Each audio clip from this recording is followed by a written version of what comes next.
Bonjour, bonsoir, bienvenue sur la chaîne de l'immigration et de l'entrepreneuriat. Une fois de plus, nous accueillons sur cette chaîne un ressortissant, cette fois-ci de la République démocratique du Congo, qui est arrivé au Canada, ça fait maintenant quelques années, et a bien voulu nous partager son expérience en tant qu'étudiant international. Sans plus tarder, nous accueillons Jean-Claude.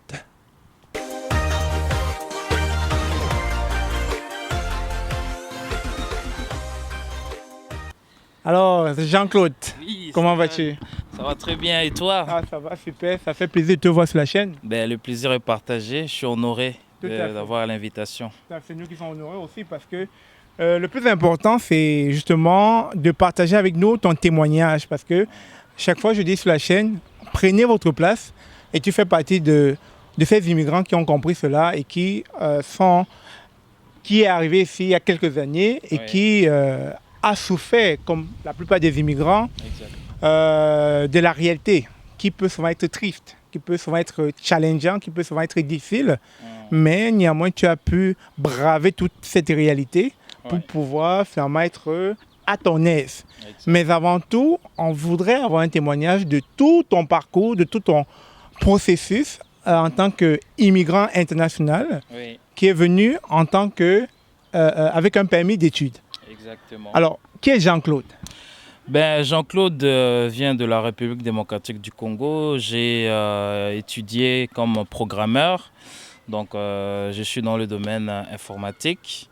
Donc, grosso modo, c'est qui je suis, quoi. Tout à fait. Ouais. Alors, Jean-Claude, je suis très intéressé à l'idée de savoir, quand on est dans la République démocratique du Congo, quand on est au Congo, au Bénin, au Gabon, au Cameroun, en Côte d'Ivoire, et qu'on veut immigrer au Canada, ça prend quoi? On commence par quoi? Quand on veut immigrer au Canada, la première chose, comme étudiant, parce que c'est le cas d'aujourd'hui, Ok. donc c'est déjà de trouver une école où est-ce que tu veux étudier, l'université ou que ce soit un cégep pour le Québec ou un college si c'est la partie anglophone. Ok. C'est la première chose qu'il faut faire. Lorsque vous recevez la lettre d'acceptation, en ce moment-là, vous allez pouvoir passer à l'étape d'aller au niveau de l'immigration Québec, Ok.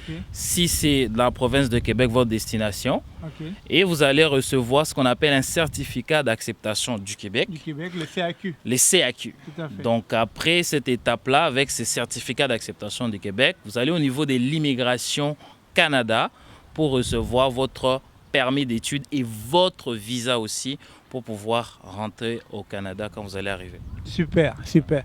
Mais c'est sûr qu'il y a une caution en tant qu'étudiant international, ça ne se fait pas d'un claquement de doigts. Il va falloir mettre une grosse caution parce que déjà l'école coûte cher. Alors, ton école a coûté combien?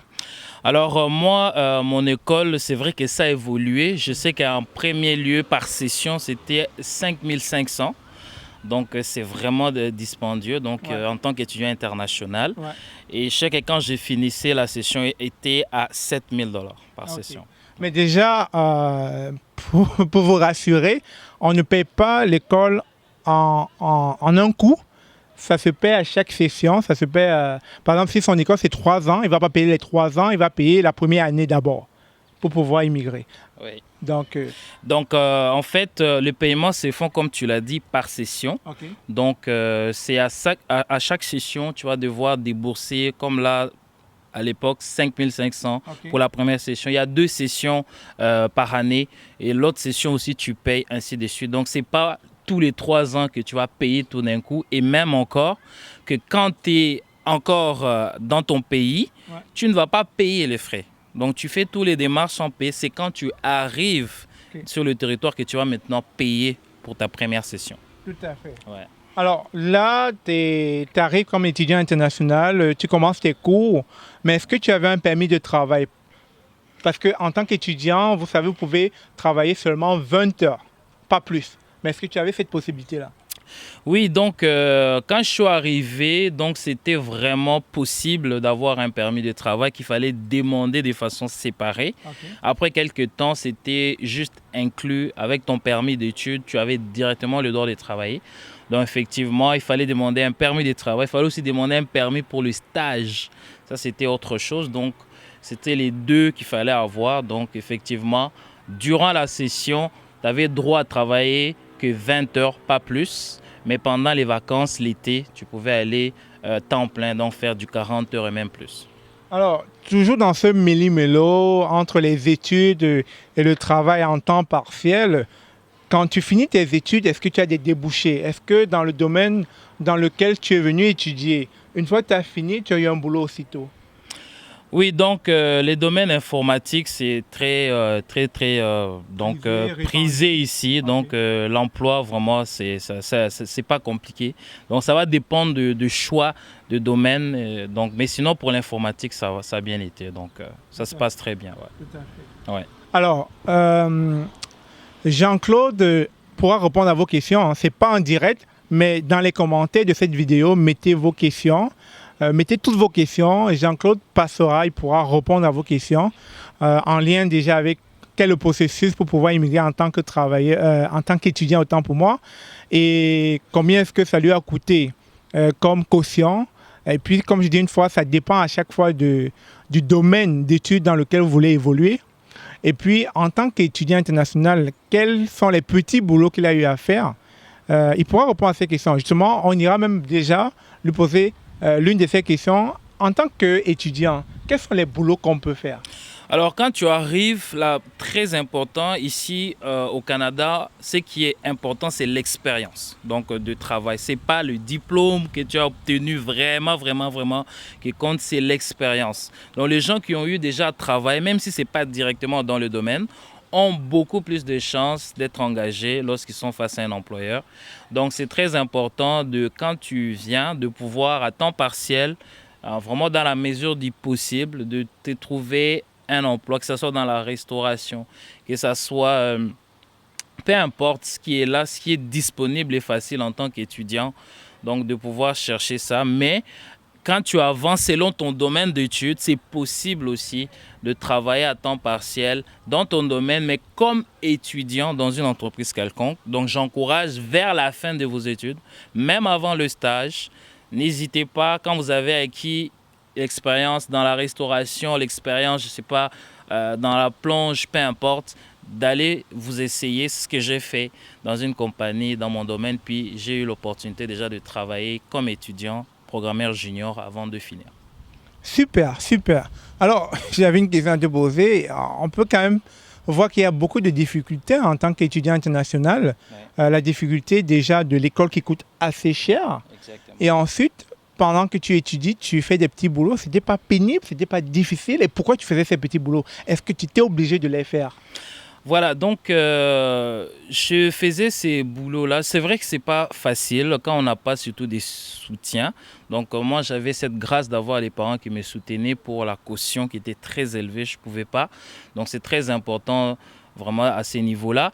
Mais aussi, j'ai travaillé premièrement pour avoir l'expérience parce qu'on m'avait dit un CV vraiment vide. J'avais jamais travaillé en Afrique. Donc, c'est ça que je suis venu vraiment très jeune.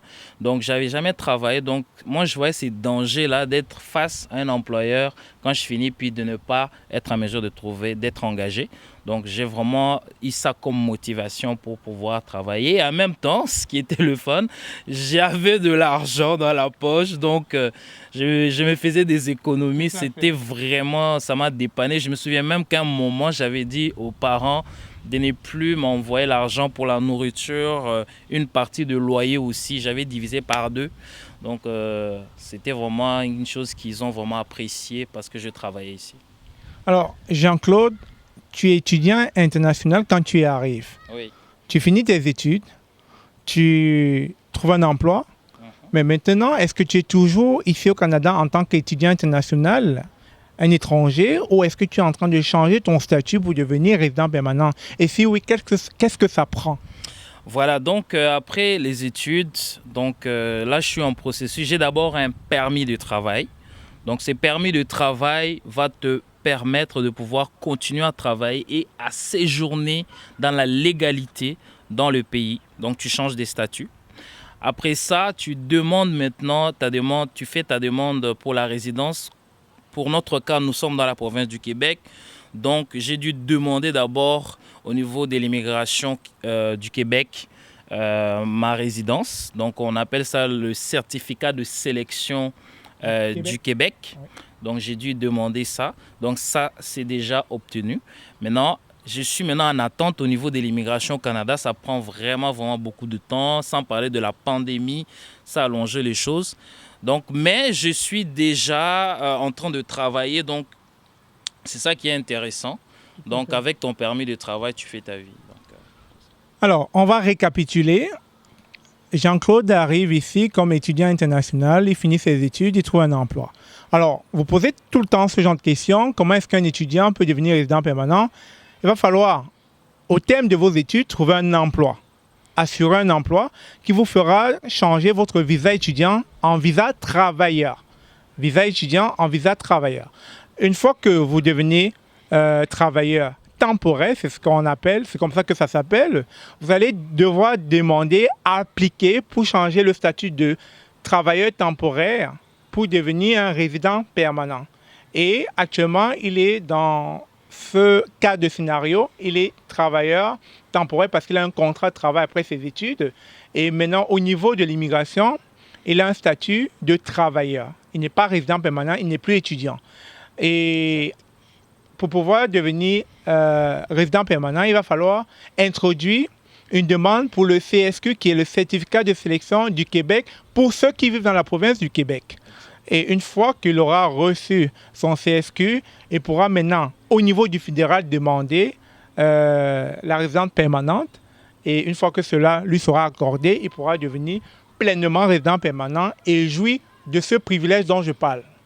Le privilège d'être au Canada. Alors, Jean-Claude, est-ce que tu peux considérer que tu as pris ta place dans ce pays? Ben oui, parce qu'on évolue chaque année. Donc, je peux dire que par rapport à mon arrivée, ça va. Donc, mais j'ai encore des objectifs à atteindre. Donc, mais je pourrais dire que ça va beaucoup mieux. C'est quand on est étudiant, des fois, à part les études, tu dois regarder les délais de tes permis d'études. Des fois, il peut arriver que tu prolonges. Il y avait beaucoup de frustration. Donc, mais là, de savoir que déjà avec juste les certificats de sélection de Québec, j'ai par exemple accès à avoir des soins, donc la carte soleil, donc pour pouvoir aller à l'hôpital gratuitement. Donc, c'est vraiment des avantages, c'est la paix d'esprit qui vient. Donc, Tout à fait, tout à fait. Mais néanmoins, tu as éludé ma question, tu ne l'as pas répondu. Oui. Est-ce que tu as pris ta place dans ce pays? Oui, j'ai pris la place. C'est ce qu'on voulait entendre. Très important. Ouais. Et pour conclure, est-ce que tu avais un message à ceux-là qui nous écoutent, à nos auditeurs, à ceux qui veulent venir au Canada? Est-ce que tu as un message pour eux? Oui, donc ce que je vais conseiller à ceux qui veulent venir au Canada, surtout comme étudiants, donc c'est très important de vous renseigner souvent. Donc dans votre école, de savoir qu'est-ce qui se passe. Et s'il arrive que dans ton parcours, tu as des difficultés, donc par rapport à tes papiers, la première chose que je conseille aux étudiants, c'est de ne pas paniquer. C'est de pouvoir garder son calme parce qu'il y a tellement ici la possibilité de relever une situation d'immigration qui se passe mal alors qu'on est déjà là. Donc je vous conseille vraiment, il y a beaucoup d'étudiants, moi-même, j'ai eu un problème dans mon parcours, mais j'ai dû, avec les connaissances, il y a ici des députés qui ont accès directement à l'immigration, qui peuvent vous aider à relever et remettre votre statut et vous pouvez poursuivre vos études. Donc de ne pas paniquer, de garder son sang-froid, de se renseigner, pas rester seul, dire « Ah, t'as honte, je ne vais pas en parler ». Non, il faut vraiment poser des questions, aller chercher de l'aide et c'est comme ça que vous pouvez vous en sortir. Donc venez ici travailler, ayez l'esprit de venir ici pour conquérir, prendre sa place comme a dit Stéphane. Donc c'est très important d'avoir ça déjà en esprit. Tout à fait. Et je rajouterai dans l'information qu'il vient de dire, si vous êtes perdu face à votre dossier d'immigration, n'hésitez pas d'en parler autour de vous, de consulter un consultant en immigration, je me répète, mais aussi de voir un avocat en immigration. Ce sont des personnes qui vont vous aider si jamais votre dossier est touffu ou très complexe. Ils pourront le débloquer. Donc n'hésitez pas d'en parler autour de vous. Comme Immigration et Entrepreneuriat, nous partageons l'information. Partagez l'information autour de vous. C'est important. Sur ce, merci d'avoir suivi cette vidéo. N'oubliez pas de vous abonner, de liker, de partager. N'est-ce pas, mon cher Jean-Claude? Effectivement, partagez, likez. On se dit à très bientôt. Super.